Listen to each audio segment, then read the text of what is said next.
জান্নাতের মালিক আল্লাহ, কিন্তু জান্নাতি মানুষকে বলে দেওয়া এটা কত বড় ক্ষমতা। কারণ বর্তমান দুনিয়া চিন্তা করলে প্রধানমন্ত্রী, প্রেসিডেন্ট, এবারে এমপি, মন্ত্রী, কাউন্সিলর, মেম্বার, চেয়ারম্যান, এদের কাছে সরকারের কিছু ক্ষমতা প্রয়োগ করার জন্য বিধিমালা আছে, ঠিক কিনা? সেই আল্লাহ রাব্বুল আলামিন, আল্লাহকে নিয়ে আল্লাহকে দেখা যায় না, আল্লাহর ক্ষমতাকে প্রদর্শন করার জন্য আল্লাহ কিছু মনোনীত করেছে বান্দা। সেই বান্দার মধ্যে শ্রেষ্ঠতম বান্দা হল আল্লাহর আম্বিয়া কেরাম, আল্লাহর রাসূলগণ বরকত বলেন সুবহানাল্লাহ।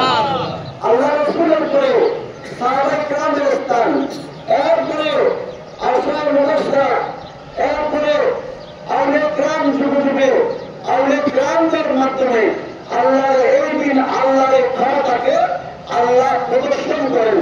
সেজন্য আশরাফুল মুবাশশিরা 10 জন সাহাবাকে আল্লাহ রাসূল দুনিয়া থাকা অবস্থায় বলেছেন, সিদ্দিক আকবর জান্নাতি, ফারুক আযম জান্নাতি, হযরত উসমান বিন মাওলান জান্নাতি, হযরত মাওলানা আলী শের হোতা জান্নাতি, হযরত আব্দুর রহমান বিন আওফ জান্নাতি। এইভাবে 10 জন সাহাবাকে জান্নাতের সুসংবাদ দিয়েছেন। সেজন্য বলা আশরা মানে 10, মুবাশশিরা মানে যাদেরকে জান্নাতের সুসংবাদ দেওয়া হয়েছে, বরকত বলেন সুবহানাল্লাহ।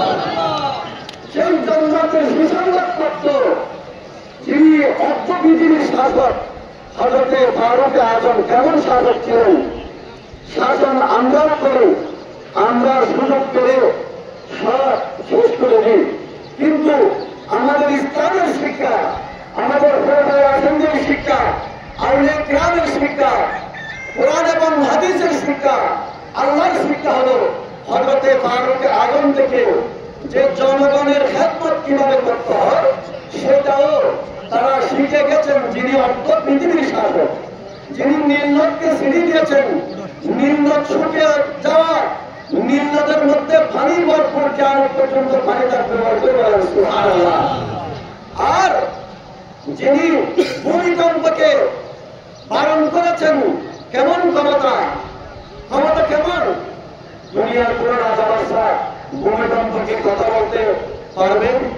ভূমিকম্প কথা শুনবে বা ভূমিকম্পের সাথে কথা বলার সুযোগ এরকম শক্তি আছে?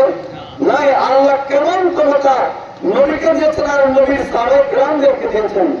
দেখেন, এইটাই হলো আল্লাহর ক্ষমতা।